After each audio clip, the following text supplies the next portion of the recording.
امباپه هنوز هم امباپه گل چی کار میکنه امباپه؟ ترکون ورزشگاه رو برای بارسلونا میره برای گل مساوی بله گل مساوی.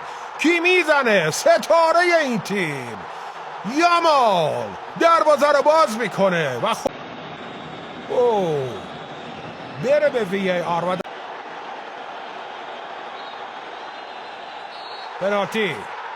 بله پنالتی و 3 2 1 توی دروازه بارسلون 2-1 جلو میافته و همه چیز عوض میشه.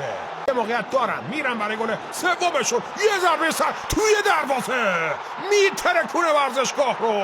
رافینیا چه کار میکنه؟ نگاه رافینیا میره برای گل. رافینیا پاس گل. بله گل چهارم رفت برای گل پنجم بارسلونا. نگاه کنیم صحنه رو. فرصت. بله گل پنجم. چی کار کرد اینجا رافینیا؟